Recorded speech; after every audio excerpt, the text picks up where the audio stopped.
So That's yeah, that's next it's week.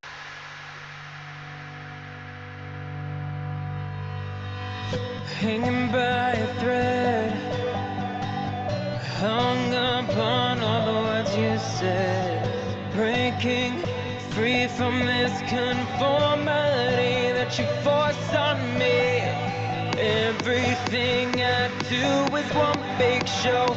It's about damn time that I take control. Put me under a microscope and watch me take control. And what's this? I finally read this helplessness. Tired of feeling like I'm upside down. So I'm gonna turn it all around and and dear God, save my soul 'cause it is flawed. Tired of feeling like I'm upside down. So I'm gonna turn it all around.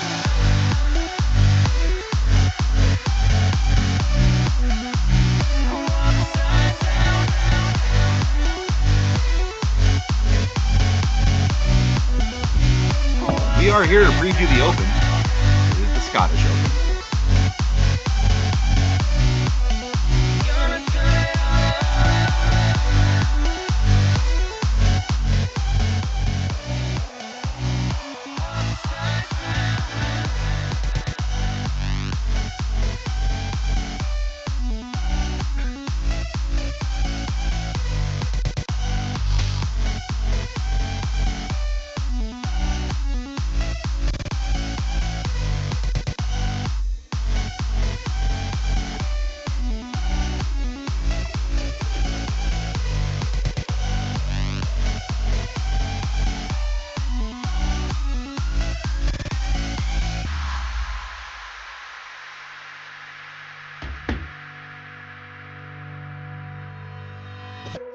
And don't tell me that I need saving. Finally awake and living. Yeah. The pressure inside was building. I felt under attack. And now my mind's attacked. And I've chosen my path. I've chosen my path. What's this? I finally read this helplessness. Tired of feeling like I'm upside down. So I'm gonna turn it all around and and dear God, save my soul 'cause it is flawed. Tired of feeling like I'm upside down. So I'm gonna. and we finally figured out how that works. Good morning, everybody. Welcome to a Wednesday edition of the Uniform Fan. We are still live here down in sunny Fort Myers. Ready to head back to Otown a little bit later. We are, there might be some confusion on the title here. We will be previewing the British Open, but we'll be breaking down the very, very important Scottish Open. Among other things, recap of the MLB All-Star Game, Home Run Derby. We got all that and much more coming over. Jeffrey, how we doing over there, Mr. Comical? I'm doing great. I mean, obviously we got some, different things that we're doing now because Tyson is down visiting family and spending some great quality time, which he so deserves to be able to see everybody. So shout out to everybody down there. How are you doing? You having a good time down there? It's great. It's always good to see the parents, soaking up the pool. It's a little warm out here today. I'm already sweating a little bit. And, unfortunately, we got a notification that our pool at the homestead is completely broken. We'll probably be down for the remainder of the summer. So probably the rest of July, if not a little bit into August. So we're just trying to get as much dips in the pool as we possibly can before I go up there and drop the nuclear bomb that will be my directors. I've already sent a nice paragraph, nicely worded email as far as how it all sucks. But I can't wait to get back to do it in person. But other than that, we're doing great. What they didn't tell you what happened?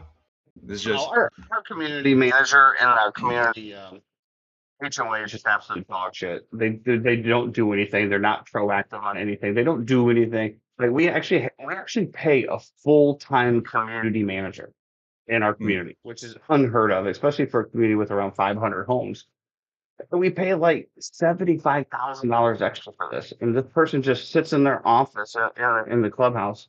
Like there's chairs that are on the pool deck that are ripped. They never even walk out and look at them. They will walk past trash in their car, like when they get out of their car. There's just no involvement whatsoever. We've had issues in our community for years. Are you on the I, board? no, I'm going to be though. Well, actually, I take that back. I'm trying to get the community manager's job because the board is all volunteer positions. I want to get paid, and I'll do it better than anyone else. Well, that's going to be my proposition when I get back there. I already started the floodgates have been open on Facebook on the community directors page. Let's go. And is the other one, and I'm coming in like a wrecking ball. Coming in hot. Let's go, Coming in baby. hot. Come on. Well, no, You we're know? doing great down here. There's no worries down here. We had a nice little dinner on the water last night. It was always good to see the parents. What'd you have? I had ribs. You had I had ribs? I had ribs. It was a mango barbecue tacos. It was all right. What kind of style? Baby back, St. Louis? What are we talking? I just Sure. think it was your run of the mill full rack slab throw on the grill. Baby heated back up. ribs? Yeah, some Yes. baby back ribs. I Yeah, love slapped that with for you. a little bit of sauce. Low and slow, baby. Low and slow. That's how you got to do ribs. And now I have a beautiful smoker as well too. That I was so fortunate to get dropped off by my good friend Tyson Thomas because shout out to Ian Zeese. Doesn't ever know. Can't coordinate being able to get something that somebody's literally giving to you for free. So guess what? I own it now. Come get But, your birthday present if you want it, buddy. Imagine, being a guy getting something and then it's, not be able to fall through. Marcus, welcome to the show. Always good to have you, my friend. This show's gonna be a lot of anticipation here. There's gonna be a lot of stuff. Buff, what going on. up, bro? So I text Buff this morning because I got another message or my wife got another message from him on Instagram, and I was like, yo, I think you got hacked again. Got hacked again? And he told me that it's still hacked. It's not hacked again. He still doesn't have access to the account. So Well, I'll tell I you, guess- Instagram is pretty stupid when it comes to this because we have the Live Life Media Group, the official account of my media company, okay. and that person has left the company. I still have the email. I still have access to it, but the code is not being sent to said email in order to reset my password. And you can't get help or anything. It's pretty much your shit out of luck. Create a new account. Have you seen the new threads? The new I am not getting on competition that. for Twitter. No, I'm they not. have through Zuckerberg. You can link your Instagram account directly to it. Supposedly they have 100 million users already. Well, It's- yes, because for that reason, it's not like they signed up new users on Fluence. Everyone that already had an Instagram account opted into it.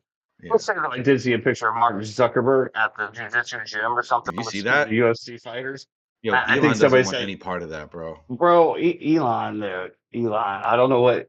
Maybe Elon is an alien and he has some cosmic rays that he can shoot out of his ass. Maybe. There ain't no way he's beating Zuck.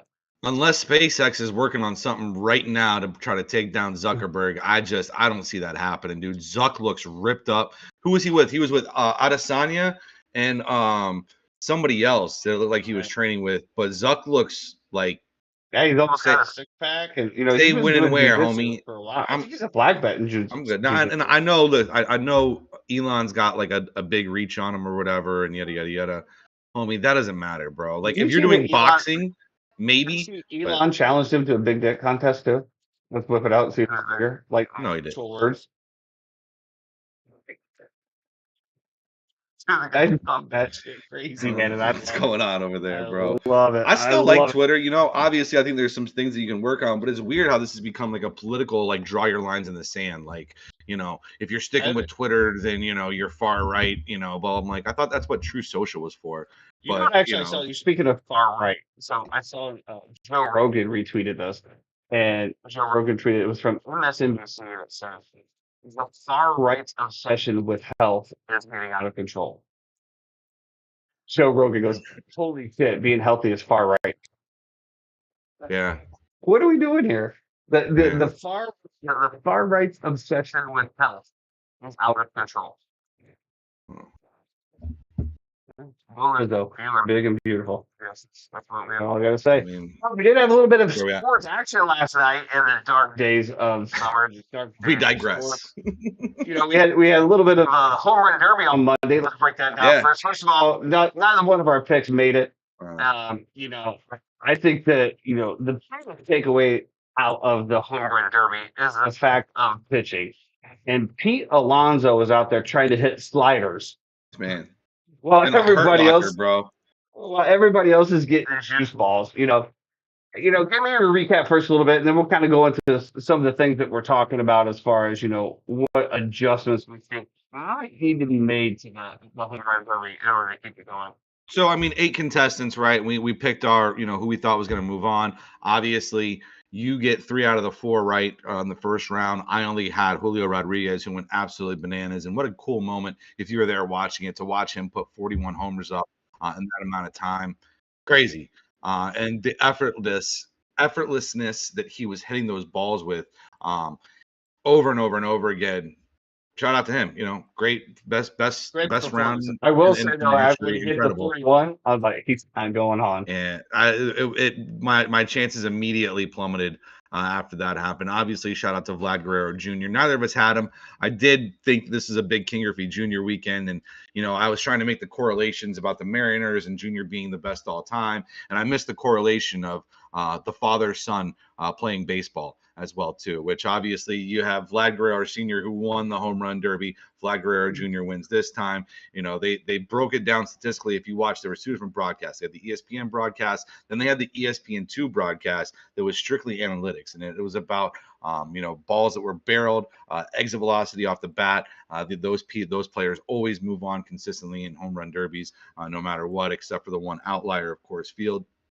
So if you watch that, it was a little bit interesting as well too. But shout out Vlad Guerrero Jr. Amazing moment. Congratulations to him and his dad both taking home a home run derby as well is pretty cool in terms of family. A couple takeaways from that. I thought the trophy presentation between Griffey and Vlad was pretty blasé, I guess. There didn't seem to be any kind of respect there whatsoever. It was kind of like Griffey just kind of came out and Vlad just took it and then it turned away from him and kind of walked away. There was no like, hey, thanks, like anything of that nature. And then he did come up, kind of hey, thanks, something like that. But to your point again, like an all-time great like Ken Griffey Jr. over there, I felt like there should have been more of a presentation involved with that.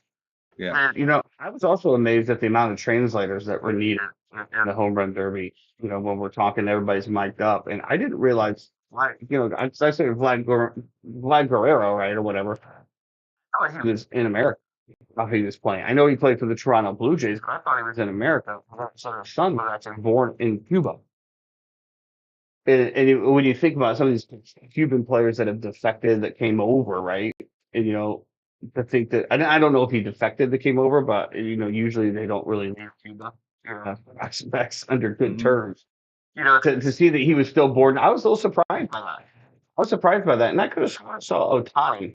I'm not sure I've seen Ohtani give it a presser in English, right? I guess he still doesn't. We kind of brought up that we were just kind of talking like, how does that work, right? For a guy that's in a dugout like Ohtani, that doesn't speak a lick of English, that has such an impact on the team, where you can't understand what your teammates are saying to you, or your teammates can't understand. I was just really surprised by the amount of Spanish speaking. Obviously, the interviewer was definitely bilingual, and that was needed. You know what I'm saying? So there's just a lot of people out there that don't speak English. I know that there's no official language here, and I'm not saying anything negative about it, but I was really wondering how that team synergy works when your teammates can't really understand, or you can't understand your teammates. I think you get into a situation of playing team sports. There's not a lot that needs to go into it. There might be X's and O's strategy that needs to be broken down. In baseball, it's a little bit different, because you are playing an individual game as well as a team sport, right? So, but the only team aspect of it is what's communicated with you as well too, in terms of my signs that I'm giving you. I need you to bunt. I need you to throw this pitch. I need you to do whatever. Other than that, it's you're giving a dab to somebody. A let's go. Come on, we got this. Rah rah rah. Smack Come on, on let's the get a base tush. hit. Exactly. Getting a little ass grab, if you will. So baseball, I don't see as much of a problem with it. I feel like basketball would be super tough. I don't know how you would deal with that in basketball. I don't know.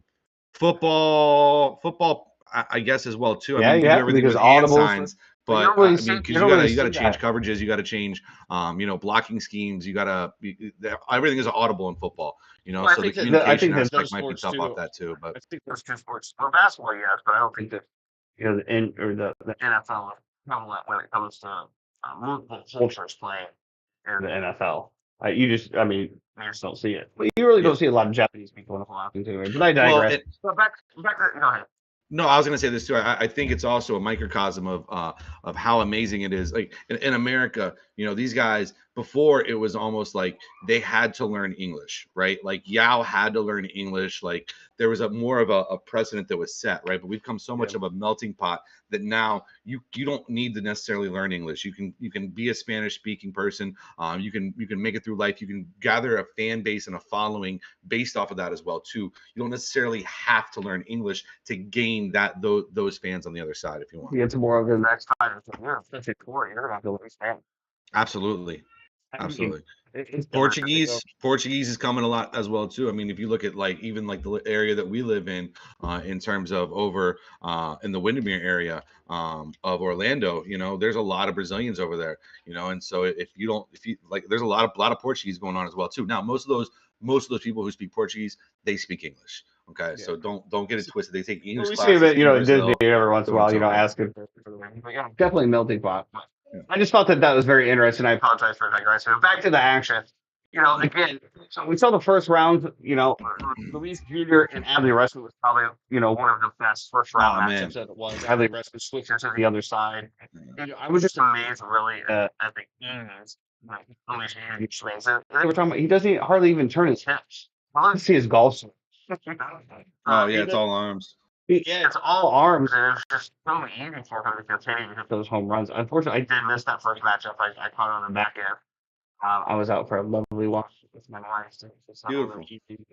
But, I did make it back for the Pete Alonso disaster, and oh my gosh, man! I think that actually we'll wait till we get to a little bit later and break that down. But he obviously struggled mightily to hit the ball over. Then, it was his first time without his normal pitcher that he's had through all the home run derbies that he's had. So you get a different pitcher in there, a different guy. Ball's coming off the hand a little bit different. We can break that down about what rule changes we think would benefit that a little bit later as well too. But yeah, it's a different animal out there when you're trying to hit that ball. And I think definitely by the end you could see everybody was just so gassed. I was really surprised that even in between sessions they were going underneath and hitting batting practice underneath as well.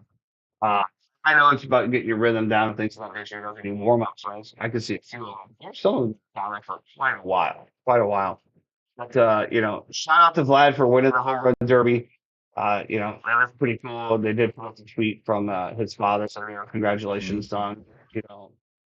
And that is kind of fun that moment. I look at some of these families, like the Bronx and some of the other trauma sports families, the Ball family, that have father, sons, all of them in pro sports, versus, that's got to be a moment, when your career reaches that pinnacle that you were once there as well. I mean, that's got to be pretty cool. I'm happy that I have 3 now, so I have at least some kind of a puncher's chance to have one of them be successful.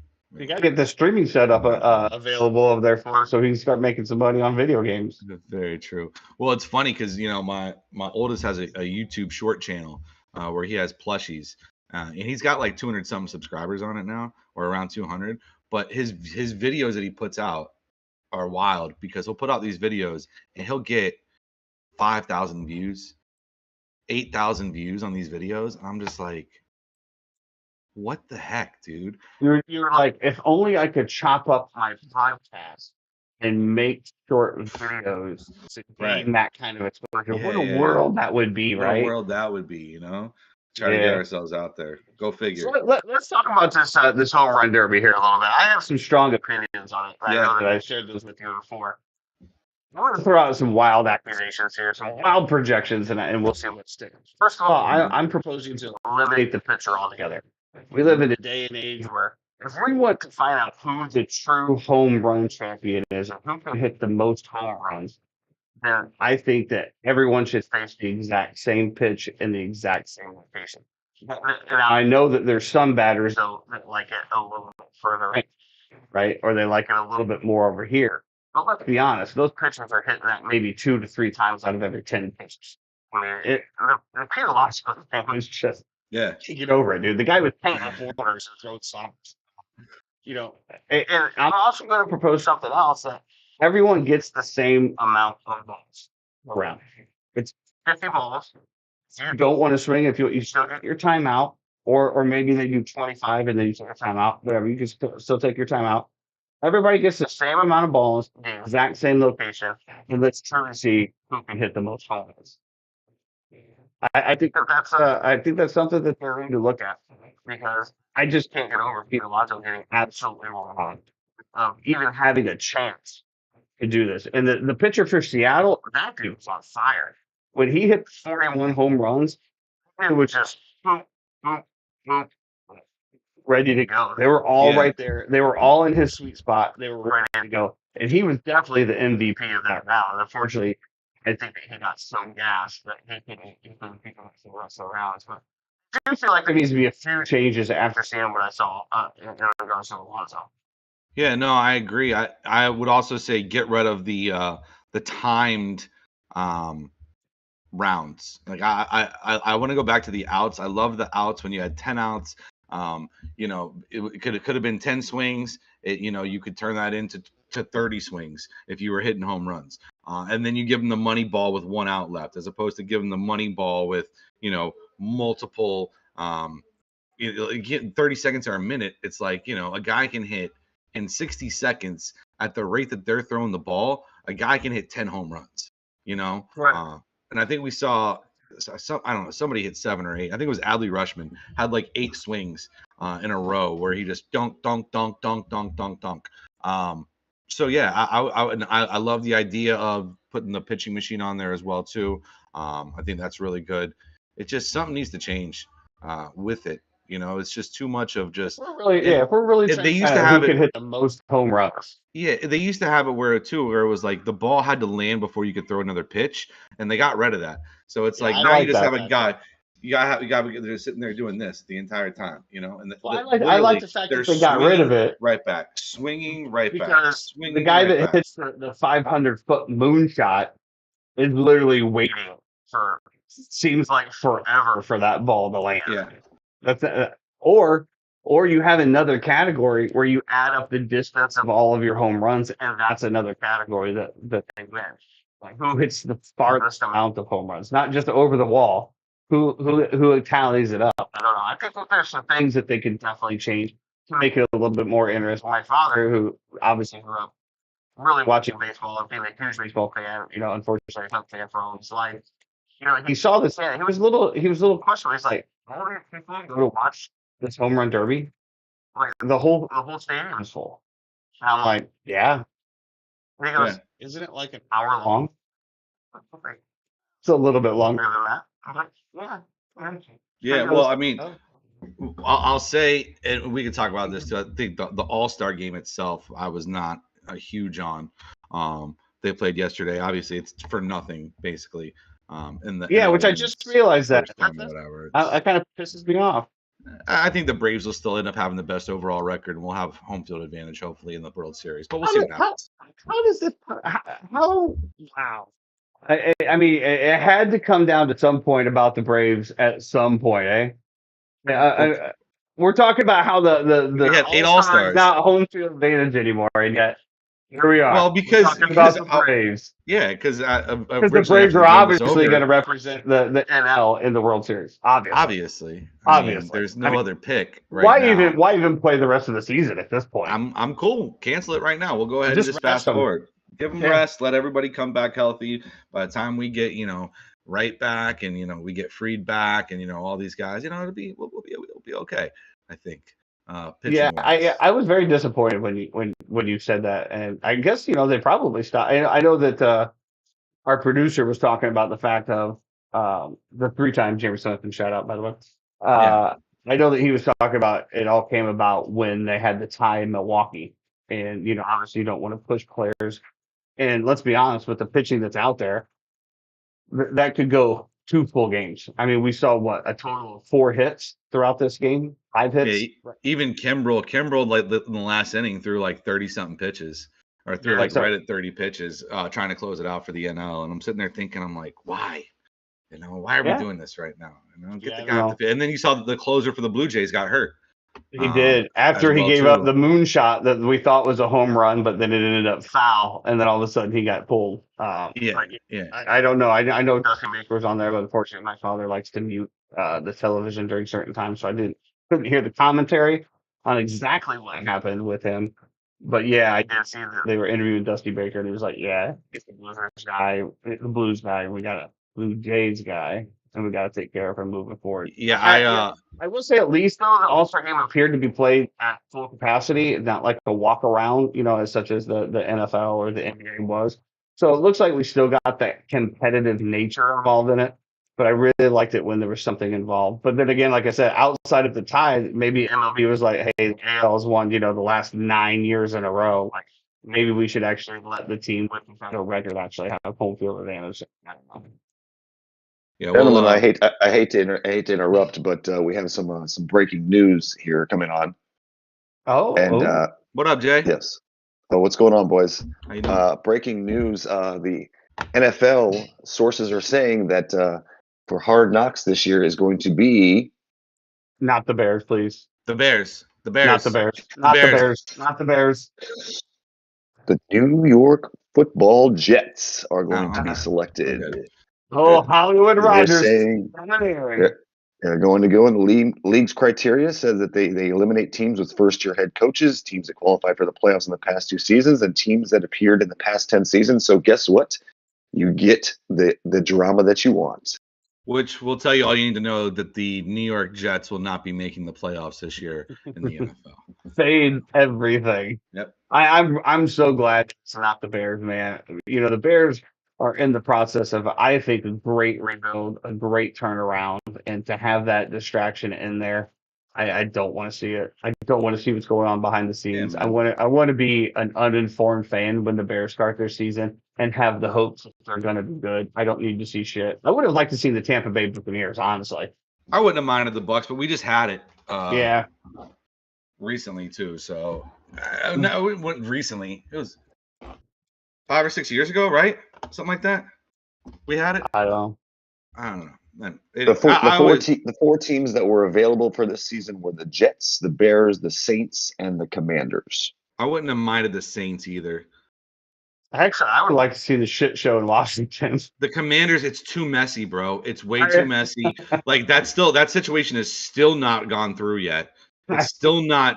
The ink is not dry. Ian has not poured the bottle of Dom on top of his head here on our podcast. They need to figure it out. Season's coming up quick. They gotta figure it out. I thought it was supposed to be at the owners meeting. Is that at the end of July? I don't know. I think it's the end of July. I think that's the owners meeting when it's supposed to be ratified. Well, I'm just saying it's still not official yet. Dude, I would have loved to see Washington Commanders. So for me, so the criteria is they can't make the playoffs. The team that hasn't made the playoffs, right? So if they made the playoffs, they're not eligible. Doesn't have a first-year head coach, hasn't made the playoffs, hasn't been on Hard Knocks in the past 10 years. So So all we need is the Bears to make the playoffs this year. Correct. If the Bears make it seems teams that qualified for the playoffs the last 2 seasons, so you have to go back to back in the playoffs to be eliminated from contention. I mean, Bears could make a wild card game, Definitely make a wild card game. Definitely setting up for next year, Chicago. I mean, it's going to happen. Whatever. Well, thank you for that. Another point is that the Chicago Bears are not on it. Hopefully, there's still a little bit of hope for the boys this year. And Jeremy, I know that you're on there for the free time, but I'm sure you probably noticed I don't have the capability to move the boys in today. So just make sure that's all. I just let us know. I'll let you know or just move those in. Hopefully, you're on your computer and not the laptop. We are efforting. Chad is in. We're just waiting on Ace to come in. So back to wrap up on the All-Star game.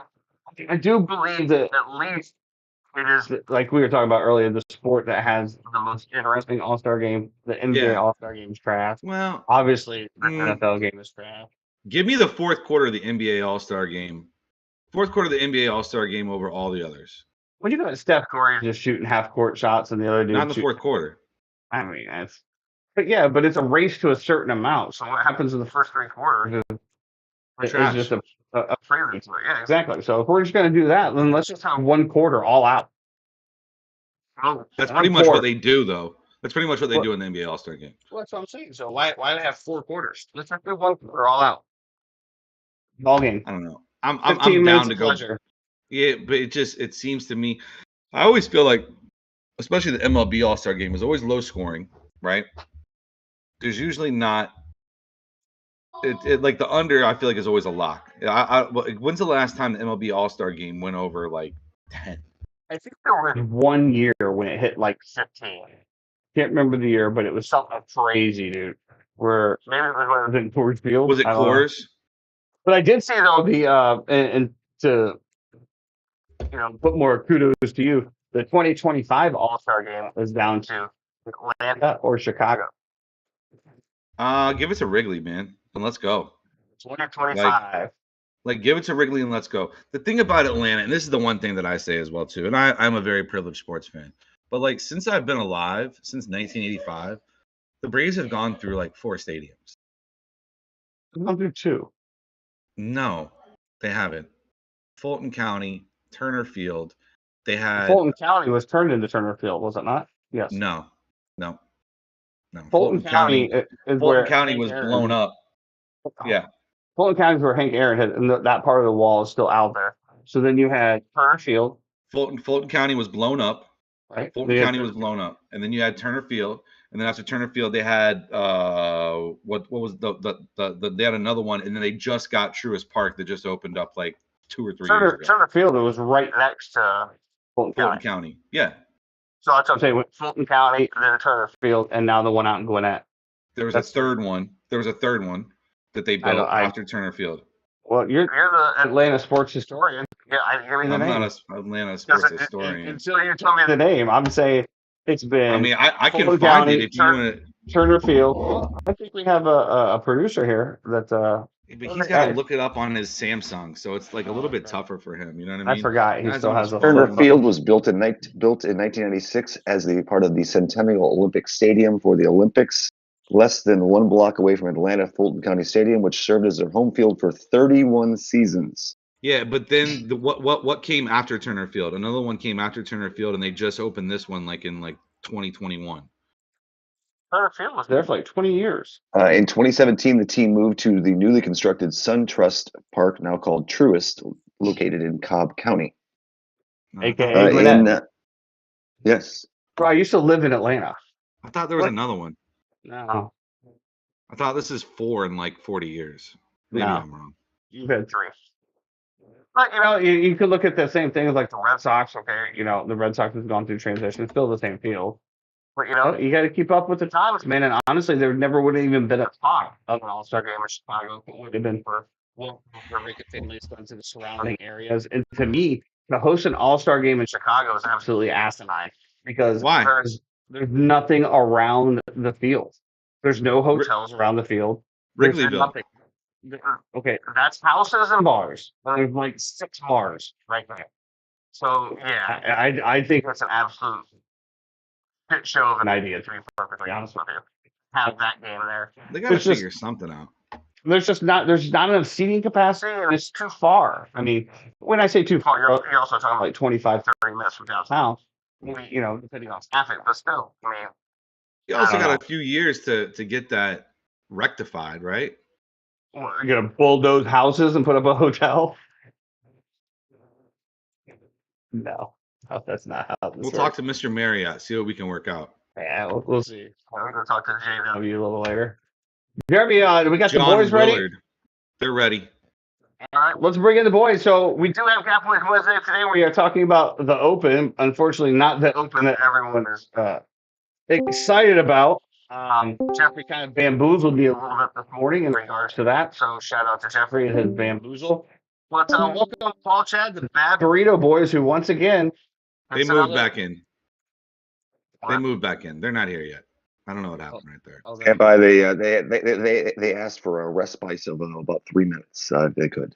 3 minutes while we get the final Excel spreadsheet tally numbers together. Hey, I to don't make want sure to. that I everything don't want to is see a locked up. text message from chat ever again about when he's not in here at 11:30 our time. Be like, "Are we doing a show today, boys?" Because the past couple weeks have been a little sketchy with his Can we? arrival. Well, they're a tag team. There's 2 of them, and we appreciate their info. And sometimes genius takes time to be able to implement into the And situation. a bottle So- of Blanton's. and I know we have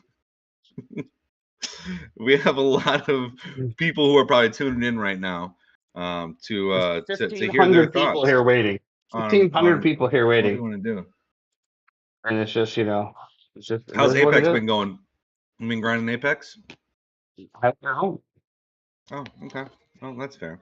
I can tell will you- say though, we took a little trip down by the beach. I will say the amount of devastation that is still down here Man, is that's sad. absolutely mind-boggling. But to go by some of those old trailer park communities and seeing like half of the trailer just completely ripped off, people's stuff still in there. It's just completely abandoned because obviously it's fenced off. It's biohazards at this point. To see all of the destruction that's still down here is absolutely crazy. About a mile from my parents' house is where they had like a staging area where they brought in all of the debris. And there's still just mountains. My parents said that they've cleared that off at least 5-6 times. And they just keep bringing more in and more in. We saw boats still in mangroves, washers and dryers out there in the mangroves. And, my parents go, they don't really go to the beach a whole lot because of the flesh-eating bacteria down here as well. Real thing. Oh yes, the flesh-eating bacteria down here, and if it gets into you, it'll just eat you and kill you.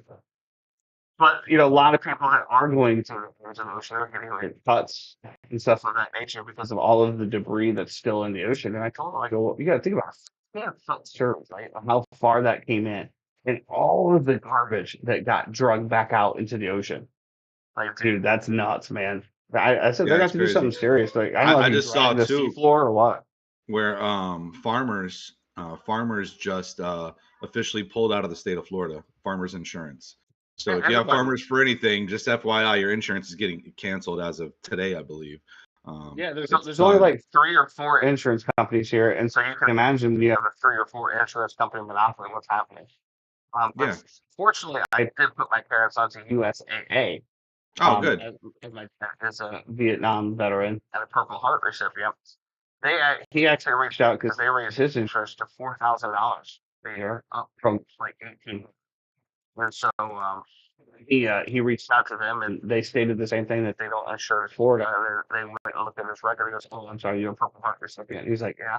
He goes, "Well, if you're a Purple Heart recipient, we will insure you as well." So I thought that was pretty cool. So Oh. I'll be contacting you for that family member benefits as well. So we'll see how that goes. But yeah, it's pretty crazy down here, man. You excited for football season coming up? I know you It sent cannot something get to there the fast. you sent something to the group yesterday about Florida State fans and about what Florida State fans view themselves as to compared to what everybody else views them as. And it one of the reasons I wanted to wear this beautiful BCS national championship hat that I have on right here as well.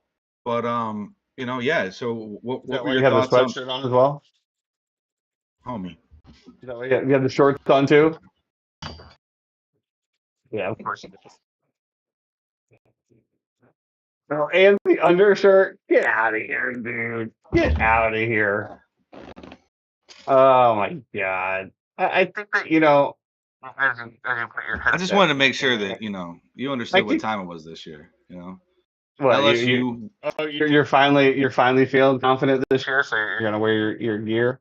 I wear my gear anyway because I love it when people want to like run their mouth or talk I smack. don't think or that whatever meme it is necessarily you know? running their mouth. I think that can be an absolute thing for this year, because I don't think the Gators are going to do soon.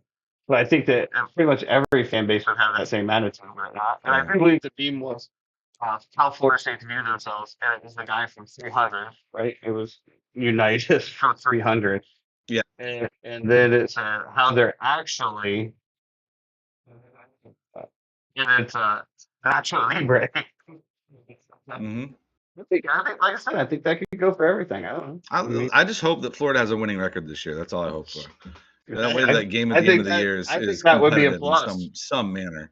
But we will see what happens, and I'm Did sure you have there'll well, be well, more. we're going to bring these boys in here with a little bit of golf. Did you happen to see the thing I sent out about Tiger Woods' latest golf course of 8,000 yards? That's crazy. Is it Including a in Missouri as well 270 too? I think I said Missouri, yeah. Yeah. 275-yard par 3 and a 702-yard par 5. I'm assuming there's a lot of undulation with that, right? Like you got to be hitting. You would probably think there's probably something with the mountain, but I don't think a 700-yard par 5 for the pros is anything. It's still a 3-shot hole, but they're still going to be coming in. You figure 300, 300, 300, I mean, for Rory, right? Rory, you're talking 350, 300. I mean, with wedge. the wind behind them, it's still possible for them to hit that. So I don't really think that's a too big of one. But in other breaking news, did you see the Live merge proposal that we're getting leaked out of the PGA? I sent that out as well. This is out of proposals for consideration for the PGA. In a best of both world presentation given to PGA Tour leaders, it was proposed that the following: Tiger and Rory would each own Live teams. They each play in 10 Live events. Yasser Al Rahman, or whatever that is, would gain an RNA membership and an Augusta National membership. Bro, you boys,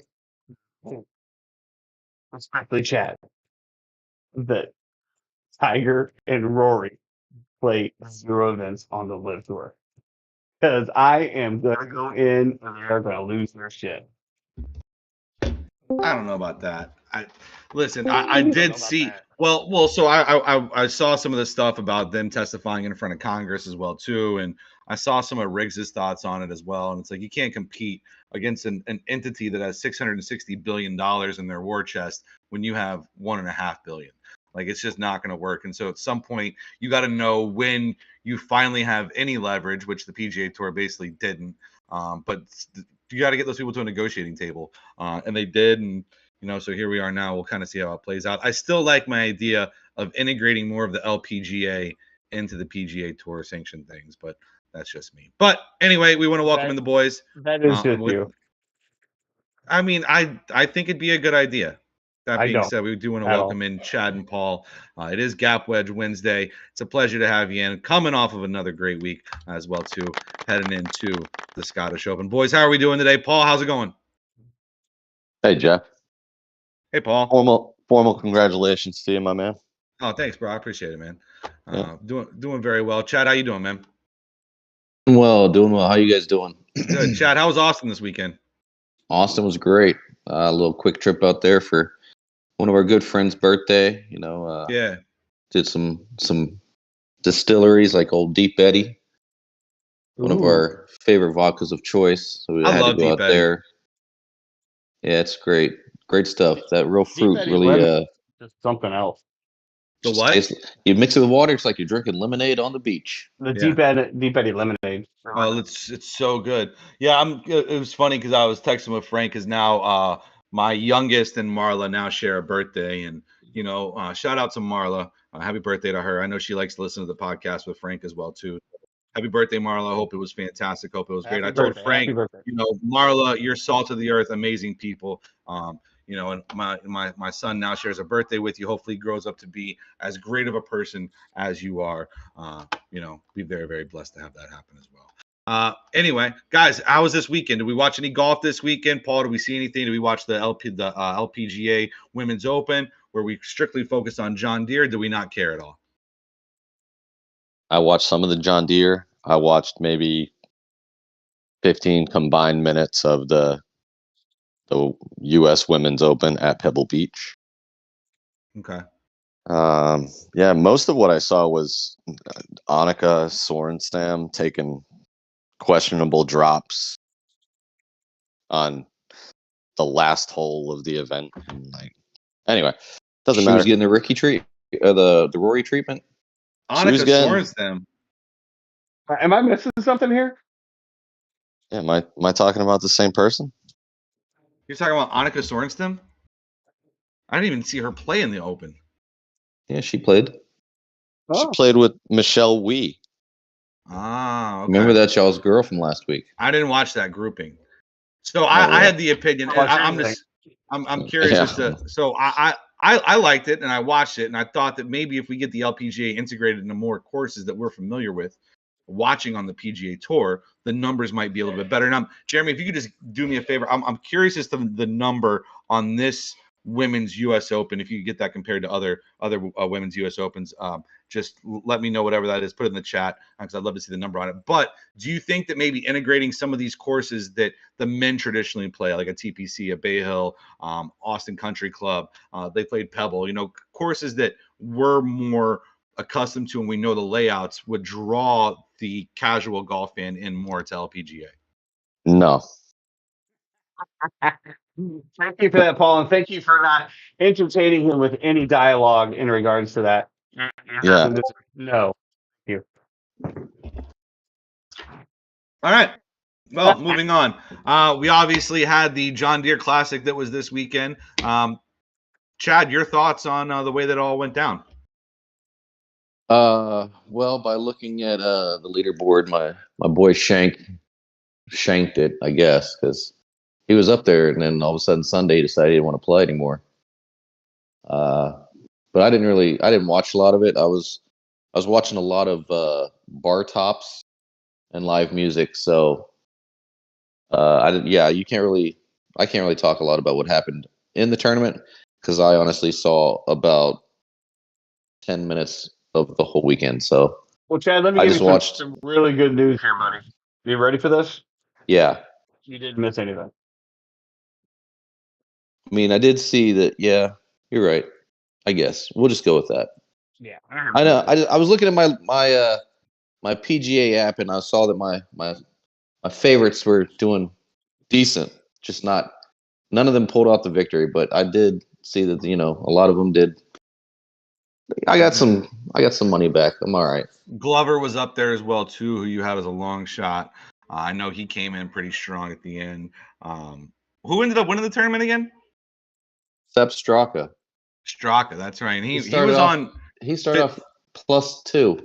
Yeah, 2 over, and then goes on And an shot absolute 23 in tear. the last 3 days. He it was interesting too because I think he had a couple bogeys in his final round as well. That I Didn't saw. he double bogey 18? He I think he double bogeyed. 18? I think he doubled 18. That's what happened. Yeah, he double bogeyed 18. I felt like he was on 58 watch for a while there, and then coming down the stretch, just a few missteps that he had. But I thought he had a bogey to start off this round as well too. Maybe I might be wrong about that. No, which I guess I'm wrong about everything today. It's just one of those days. But Cool. go ahead, Paul. What did you see about this weekend? Or Chad? So yeah, I'm in the middle of it. You're in toddler watch. Don't worry about it. But the real thing was it's almost impossible to overtake a guy shooting 23 under in 54 holes. So you can look at the Live Golf scores for. Yeah, I'm gonna have to take a break here. Sorry. You're good. What he's saying there is that you could look at the guys in the Live, and no one of them shot 23 under, and that's kind of what Sepp Straka did to get to 21 under. So you're saying Sepp Straka is better than most of the players on the Live Tour? No, I'm not saying that, Jeff. Stop putting words in my mouth. But what he did this weekend was pretty crazy. Is just to show you like an example of like you haven't seen any Live guys shoot 23 under in their 3-day event. But that's what he did this weekend. For one guy who shot really well for like a 3-day event, I forget who it was. We were arguing about him being in the Masters or Brooks. Like and then what did he do on Sunday? Are you talking about that or no? There was another guy, not Hoagie, but something. I don't know. Somebody. Was it Hoagie? No, it's Taylor Gooch. Taylor Gooch. That's who it was. Taylor Gooch. Thanks, Paul. Paul out of the rafters. Dude, Taylor Gooch is a Hall of Fame of Live right now. He's the only guy in it. Yeah. Well, pretty soon Tiger and Rory might be playing in those tournaments. So yeah, stay tuned. I want to know how Tiger's going to play in some bullshit live event when he can't even play in the majors. Come on now. That's not Hey. happening. Because it's an exhibition tournament and scores don't matter. Well, good. But give him a golf cart then so he doesn't hurt himself. Well, I Probably think the will only have a way he golf would cart. do that is if everybody had a golf cart. You know, like I don't think Tiger will play. If everybody's walking, I don't think Tiger is going to be like, all right, well, I'll ride in a golf cart. He Because I won't. just don't think he's built Unless that he's way. unless he's the owner of a team and just driving around the golf course, which is on the Oh, table. well, like a Ryder Cup captain, absolutely. But I just Right. don't see. I don't see Tiger being like, oh, well, you know, it's tough for me to walk, so I'm just going to kind of, you know. Anyway, that's just. Well, my we're personal- also a couple years down the road, so who knows where he's going to be at that point. Absolutely. Anyway, well, Chad, are we breaking down Barbasol this week? Or are we breaking down the Scottish Open? Which one are we looking at? We got little tidbits on both of them. On both of them. All right. I know Yeah. Paul's kind of in a blender right now, so I'll kind of let him jump back in whenever he wants to, and we can kind of break down the courses. However, what are we looking at here? Which one do you want to start with? You want to start with Barbasol or you want to start with the Scottish Open? I'll start with Barbasol because it's smaller. We don't have a lot to really talk about with it because it's going to be a bunch of the guys that are just trying to make it to the next level, kind of so to say. It's like this is like your minor leagues of golf on the tour. Is this like a qualifier to, like, if somebody wins this tournament, do they get into the Yes. the Open? Okay. Yes, So if you win this, you get in the Open. It's also a normal, not elevated event, but it's a normal event as far as PGA points go and all that, FedEx points. okay. So you still want to do well, and it still helps in the long run for you. So, but you're having guys like it's actually a combination of both DP guys and PGA guys, just like it is over the Scottish Genesis Open.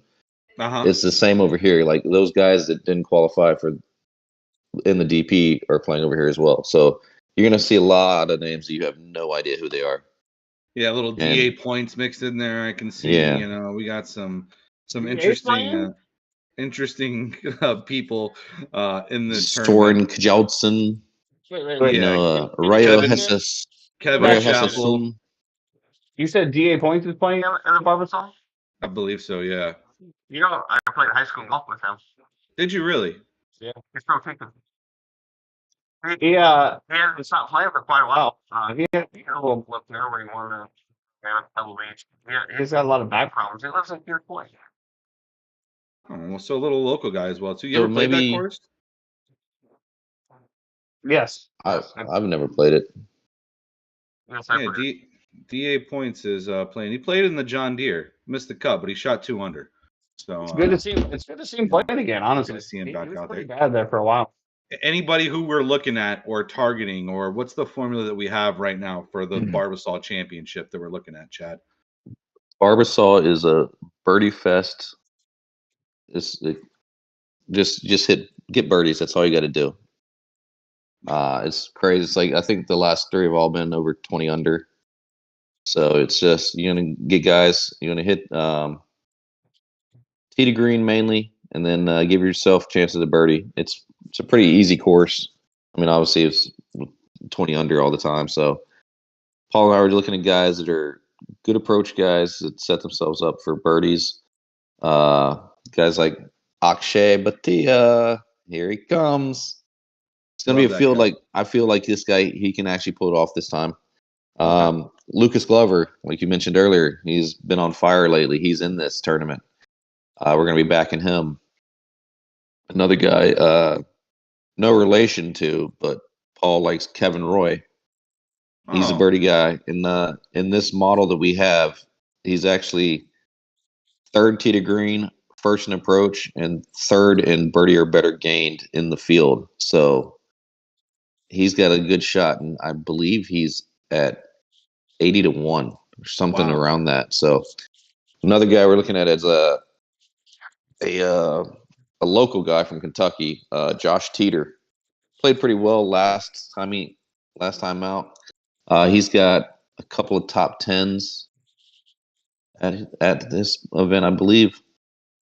But it's one of those local guys, kind of like knows the course, so he might be able to give us a little money for. Every time I hear teeter, I always think about Yellowstone. It's tough not to. Anyway, Paul, I see we're back over there. Anybody who you like in this Barbasol that Chad didn't mention yet? One guy is, and I'm gonna butcher this last name. It's Marcus Gildy.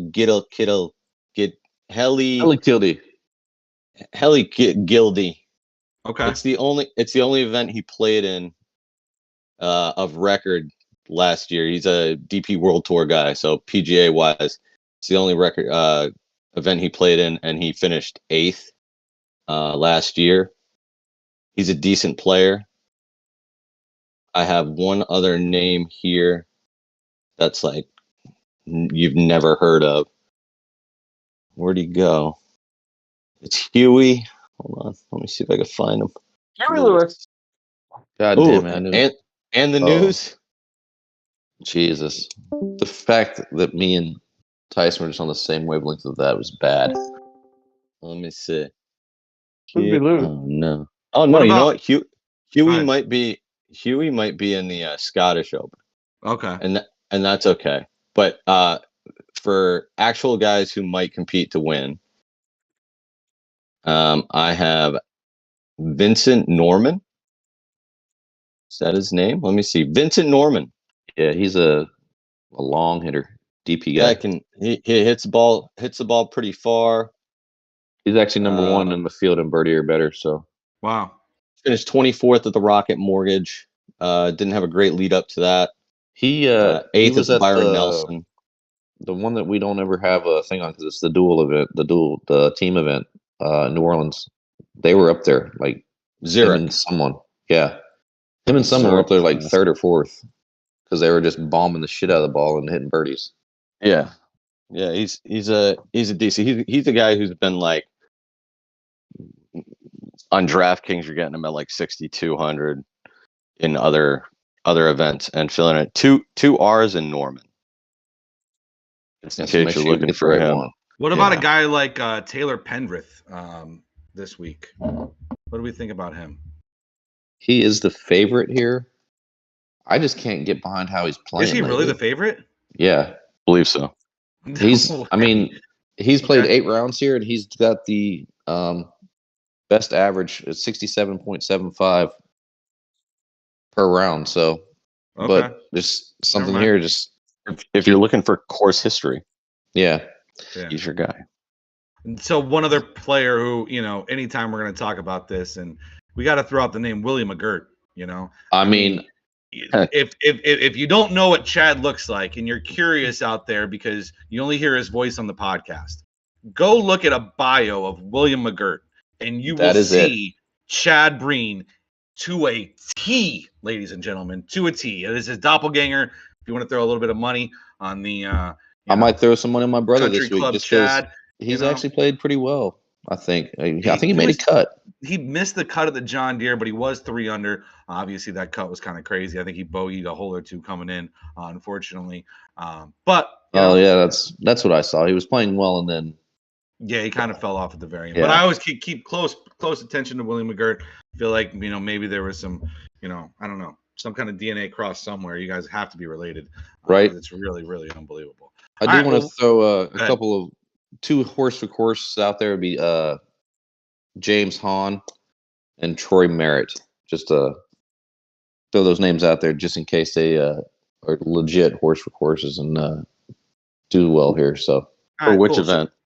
the Barbasol. for the Barbasol. Troy, Go ahead. Troy Merritt took and the opportunity to get into the Scottish. He was first won alternate, here to- and he got in. Oh, he did. Yeah, so gonna he's say, 'cause I he's know he's actually in won. Scotland. So Okay, take then. Troy Merritt off the board. Merritt's You did out. say James Hahn. Yeah, Okay, he tweeted to the world yesterday. Real Okay. quick, just because I know we are a little kind of jumbled up here, go ahead, rattle off the names again that you had at the Barbasol. I'll switch over to Paul, then we'll take on the Scottish. Between the two of us, and I don't remember but I know we were talking earlier about Batia, Yes. Glover, Yes. Teeter, Tater. Hahn, Kevin Roy, Yep. and then he had a couple Go ahead, Paul. Who did you have on your that list? I don't remember. Vincent Norman, Vincent Norman. and then He'll He'll gicky. He'll kill the yeah. Marcus Hell. HELLIGKILDE. I don't think he's going to do anything. He's just a name I saw. He finished 8th here in the one event he played on the PGA Tour last year. Love that. All right, moving on to the Scottish Open that we have as well too. Paul, what are we looking at? What do we got course layout wise, and what kind of players are going to thrive here? It's in Scotland. It's a links deal. It's par 70. Last year it was par 71. So they switched that up a bit. So don't expect, even if the weather is benign, we're not looking at a lot of penal rough on links courses. So we have, even if the weather's benign, we're probably not going as low as we've seen in the past. So I'm going to say the winner is going to come in somewhere between 14 and 16 under if the weather is low, and then you're going to be single digits if we do get wind and rain, like you can over there in the UK. So it's a weird par 70 layout with 5 par 3s and 3 par 5s, and the par 3s are difficult, very, very difficult. Those will likely play over par. The par 5s, however, will likely play under par as they are all fairly easy. So you're going to get a lot of, not a ton of eagles, but mostly birdies. I don't think any of them are over 600, are they? They're not. It's not that they're long. They're just super. I mean, we're not talking about any danger stuff. It's just they're straightforward links par 5s. Just bomb the shit out of it, and hopefully they ran out about 375 to 400 for some of these guys. Yeah, there's not a ton of new courses over there in Scotland, but this one has just been reimagined over the last 4 years. What do we got, Chad? What do we got formula wise? We're looking for is the greens glassy this week? Are we looking at guys who are going to bomb the ball? Are we looking at guys who are really good with their irons? What are we kind of focusing on? We're looking at, because like Paul said, there's not a lot of danger out there, so you guys can just get out there and rip it. Driving distance is going to be a little bit of a help for some people, but mainly going to be approach on the big greens. So you're going to want to try to make sure you're hitting greens first off, but we want to try to be on the right levels, because in all links course styles, there's a lot of undulation in the greens, and they're usually very big. So you want to, make sure you're avoiding 3 putts. So you want to stay on the right levels of where the pin's going to be located. So approach is going to be a big thing, and scrambling when you do miss off the green. Who comes to the top when we're looking at those numbers, Chad? As always, Scotty Scheffler. Always. I mean, he's number 1 in the world for a reason. If he gets his putter going, like Paul says every week, no one's going to beat him. Another guy, top of the level, top of our model, is going to be Terrell Hatton and Tommy Fleetwood. Both Englishmen, both play great links. In our model, they both rank great in everything except for maybe one stat, and then both of them are at least top 33 in everything else. So I would not have any problems backing both of them. Cool. Anybody you like at the top of the board here, Paul? So top of the board, I think we're going to see something happen from one of the Spring Break brothers. So you just saw, I'm sure, on your social medias that after Ricky's Rocket Mortgage win, he and the boys went to Wimbledon to gear up for Scotland. I figured you would. You think he had to pay for that trip because he's the only one that won this year? I think it was sponsored by Rolex. Oh yeah, true. I think Rolex got a lot of eyes on there, and Rolex is pretty big over there at Wimbledon too, and in the tennis world in general. Yeah, they're doing fine. So they've got a little money to throw around. But JT and Jordan Spieth, I think we might see a little splash here in the lead up to the Open Championship. You got further down the board, I like a guy like Cameron Davis. And then if you're looking to jam in your DFS lineups, you want to in your lineup and you're looking for a guy down there at 6,200 on DraftKings, Hurley Long. Hurley finished 4th at the Barbasol last year, but he's going to play in the Scottish Open this year. And he's up there in the top of our, not in the top of our model, but he's far enough up as a 6,200 value that if he misses the cut, I will not be surprised. But he's a value. He could get you in there. Love that. Chad, anybody you got in the middle of the bottom who we're looking at targeting here? Middle of the pack guys. I like someone like Justin Rose. He knows links. He's from England, so another one of those guys that is really knowledgeable of how to play those kind of courses. Minwoo Lee he's won here before. He has been on quite a bit of a decent run here lately. I'm pretty sure, if I read correctly earlier, if I remember right, he's been top 15 in every event he's played overseas this year. That's like 5 of them, I believe. And he's just coming off of a 5th at the U.S. Open, 9th at the Travelers over here. I know he went and played the British Masters this last week, and I want to say he was top 5. So he's on a good run. If you're going to look for guys a little deeper, I'm going to look at a couple of horses for courses that just haven't pulled it out, but they've been very well. A couple of top 10s at least, or top 5s. Lucas Herbert and Thomas Dietrich. And then a guy that I just feel like this might be a kind of course for him to show back up again, Captain Kurt Kitayama.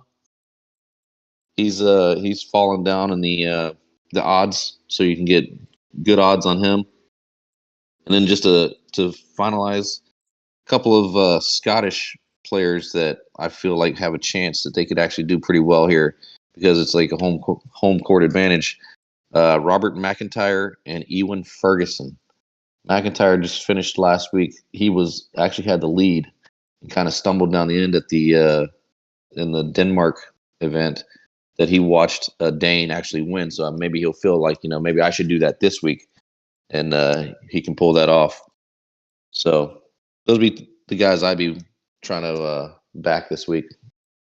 Love that. Paul, anybody you got middle toward long shots that are a little bit different from this guy?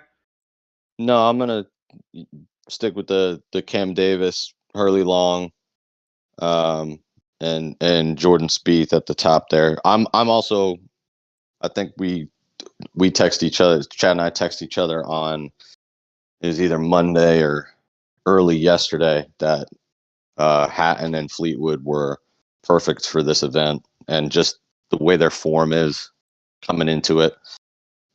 They're two guys who've been playing outstanding, especially in elevated events, which this isn't technically an elevated event, but it is one of the stronger fields that the Scottish Open has seen in its history. And so both of these guys have stepped up when it's come to that. Tee to green stuff has been great. Around the green stuff has been great. And they both kind of have the putter that you need in a place like this. Chad was saying these greens are big. They're 6,000 square feet. They're also going to be slow. They're only like a 10. So yeah, it's fescue. And knowing them is a key. Yeah. So Ricky Fowler likes it here, but he just won. So I normally mention Ricky. His odds are super short for this event and for the Open Championship. I like him better in a week than I do this week.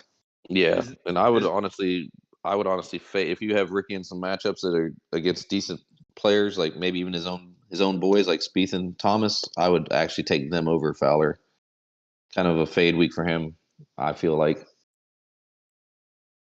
Is there anybody, and last question, and then we're going to get out of here because I know Tyson's got to go.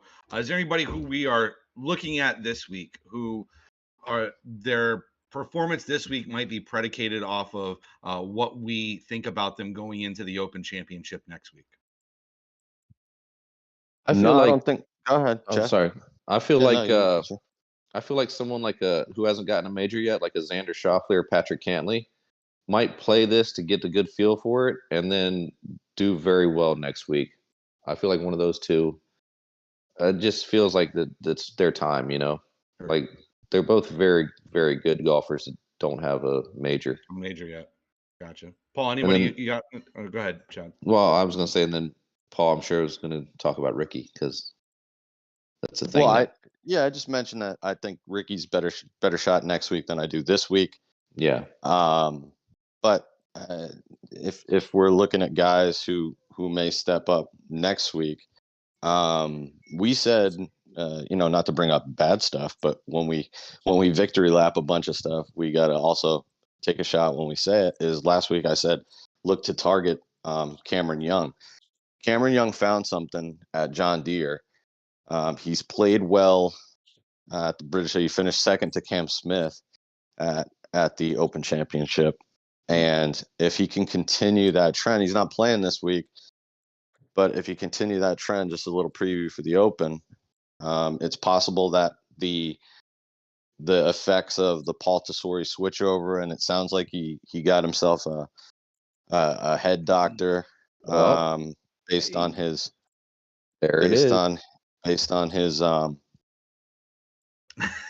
interviews. So We're going to So, get Paul yeah. the head doctor here soon. The head doctor. yeah, That's so, about all I got for the next 6 weeks. Yeah. I could Um, see Cam Young coming out and doing something. And maybe a Max Homo will show up for a major. You never know. But I I, doubt it. wouldn't bet on it though, that's for Yeah, sure. I doubt it. I'll go back to the well at attacking though. If in the Scottish, if you've got some plus money odds against Scotty Scheffler or against Ricky Fowler, like Chad was saying, I think maybe throw a Pauly Parputz parlay in there and stick those guys together and see what's up. Yeah, because Love wasn't there a tweet I sent you about that like those guys are actually bad? Yeah, some reason? at this particular event. Yep. Yeah, It's weird. Sanjay Im was another guy who's fit 0 of the criteria that we were looking at. Yeah. Yeah, M, Fowler, Homa, Burns, Scheffler. You might want to think about fading those Yeah, guys. are you looking at that tweet right now? Yeah. Who originally tweeted it, just so we're not taking credit for it? Stanley at Golf Stats. Perfect. Perfect. All right. Well, we got to let Tyson get going. I hear my newborn bawling his eyes out downstairs, so I have to go down and make sure that everything is okay. With Tell him Liam as we well. said hi. We will let him know. I appreciate it. Hope to see you boys out sometime this week. I'll send a text. Might try to get around in before I got to go back to work. Well, you know where I'll be.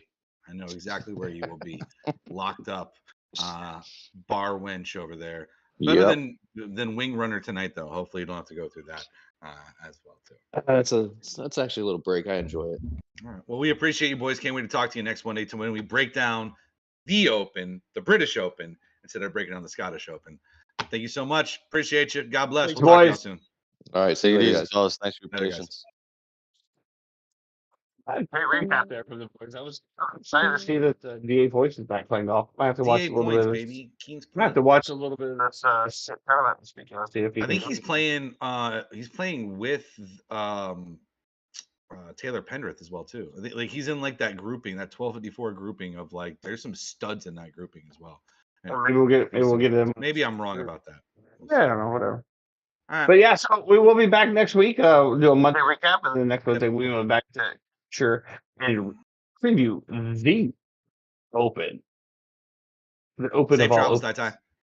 Everybody have a great day. We'll see you back from the home base in O-Town next Monday. Everybody have a great day. Be Be great. great.